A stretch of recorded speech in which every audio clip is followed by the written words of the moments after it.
안녕하세요. 제2의 쉬운 통계와 수학입니다.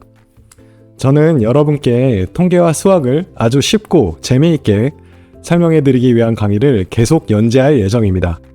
우선 첫 번째로 선보일 강의는 바로 기초통계학입니다. 많은 분들이 통계라고 하면 다소 어렵게 느끼시는 경우가 많습니다. 이는 통계가 수학과 밀접하게 관련되어 있기 때문인데요. 그래서인지 수학만 떠올려도 부담을 느끼시는 분들께서는 통계 또한 어렵고 복잡해서 배울 엄두가 안 난다고 말씀하시곤 합니다. 하지만 통계는 결코 어렵지 않습니다. 우리가 일상생활 속에서 이미 통계적 사고를 많이 사용하고 있기 때문입니다. 여러분들께서 그런 사실들을 알게 되신다면 통계에 조금 더 쉽게 접근하실 수 있을 겁니다. 또한 요즘 AI의 발달로 인해 복잡한 통계 이론에 대한 지식이 없어도 충분히 통계를 해석하고 분석할 수 있게 되었습니다.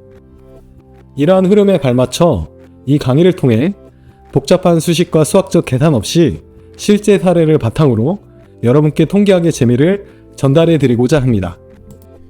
이 기초통계학 강의 시리즈는 통계를 막 배우려고 시작하시는 분들을 위한 강의로 정말 쉽고 재미있게 통계를 알려드리고자 합니다. 통계의 기초 개념을 쉽게 설명해 드릴 것이고 AI를 활용하여 통계 분석을 하는 방법도 안내해 드릴 예정입니다. 또한 좀 더 깊게 수학적 이론과 접목하여 배우고 싶으신 분들에게는 별도의 이론 강의 시리즈도 제작해 드릴 예정이니 이론 강의를 참고해 주시면 감사하겠습니다. 오늘은 기초통계학 소개 강의로 많은 분들이 일상생활 속에서 활용하는 통계적 사고에 대해 이야기해 보겠습니다.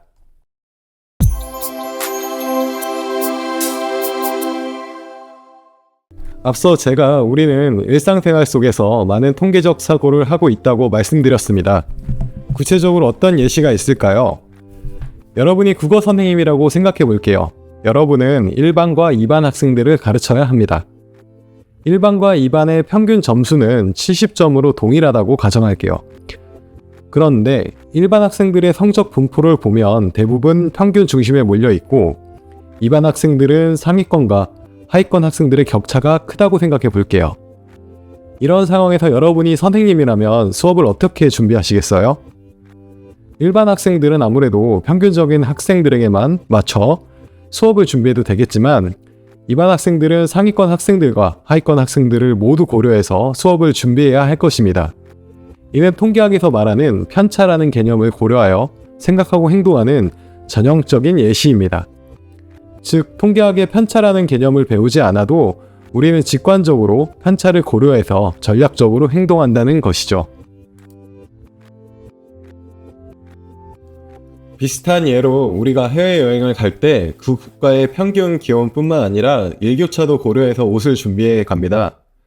예를 들어 평균 기온이 같은 15도라도 일교차가 5도에 불과한 국가와 일교차가 20도인 국가는 아침과 밤 기온이 매우 다르겠죠. 일교차가 큰 국가로 여행을 갈 때 든든한 외투를 준비하듯 우리는 일상생활 속에서도 편차를 이미 고려하여 행동하고 있고 이 또한 대표적인 일상 속 통계적 사고의 예시라고 할 수 있습니다.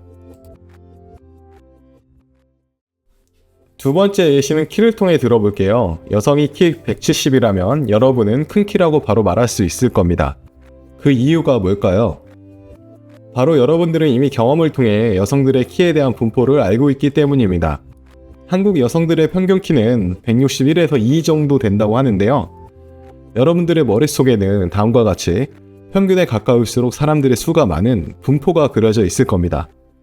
따라서 굳이 데이터를 일일이 다 수집하지 않더라도 누구나 가지고 있는 자신만의 경험을 통해 170의 키면 여성 중 상당히 큰 키에 속한다는 것을 바로 알 수 있습니다. 반대로 키 170의 남성이라면 어떨까요? 마찬가지로 여러분들의 경험을 통해 그려져 있는 남성들의 키 분포상 이 키는 평균보다 작은 키로 설정되어 있기 때문에 큰 키는 아니다라고 판단할 수 있는 겁니다. 이처럼 어떤 키가 주어졌을 때 크다 혹은 작다라고 판단하는 것은 역시 통계적 사고를 바탕으로 이루어집니다. 우리는 경험을 통해 여러 가지를 습득합니다. 그중 하나는 바로 특정 수치에 대한 정보입니다. 바로 위에서 설명드린 사람의 키에 대한 예시처럼요. 살아가면서 경험하는 다양한 수치에 대한 정보를 알게 모르게 누적하여 보관하고 있다가 나중에 무언가를 판단해야 되는 상황이 오면 이 수치를 활용하게 됩니다. 또 다른 예시로 재미있는 걸 보여드릴게요. 이 그래프는 어떤 야구 선수의 홈런에 대한 기록입니다. 0 홈런을 기록한 경기, 즉 홈런을 치지 못한 경기가 104경기, 1개의 홈런을 기록한 경기가 22경기, 2개의 홈런을 기록한 경기는 3경기, 3개의 홈런을 기록한 경기는 1경기임을 보여줍니다. 이 선수는 총 130경기에서 31개의 홈런을 기록했는데 이 정도면 훌륭한 홈런 타자라고 할 수 있죠. 하지만 그럼에도 홈런을 못 치는 경기가 104경기로 대부분의 경기에서는 홈런을 치지 못했습니다. 즉 아무리 홈런을 많이 치는 타자라도 홈런을 못 치는 경기가 더 많습니다. 굳이 데이터로 엄밀하게 이렇게 확인하지 않아도 야구를 오래 봐온 야구 팬이라면 이 사실을 경험을 통해 대략적으로 알고 있습니다. 그렇기에 팬들은 좋아하는 선수가 1개의 홈런을 치는 경기를 직관했다면 작은 행운이며 2개 이상의 홈런을 치는 경기를 직관했다면 엄청난 행운임을 경험을 통해서 알고 있습니다. 이렇듯 우리는 경험을 통해 특정 사실의 발생 가능성에 대한 기대치를 정립하고 그 사실이 발생했을 때 행운인지 아닌지 판단을 하게 되는데요. 이는 대표적인 통계적 사고의 예시라고 할 수 있습니다. 지금까지 살펴본 이러한 우리의 통계적 사고의 경험에 더해 통계학을 배우게 되면 보다 정밀하게 현상들을 분석할 수 있는 도구를 가지게 되는 것입니다.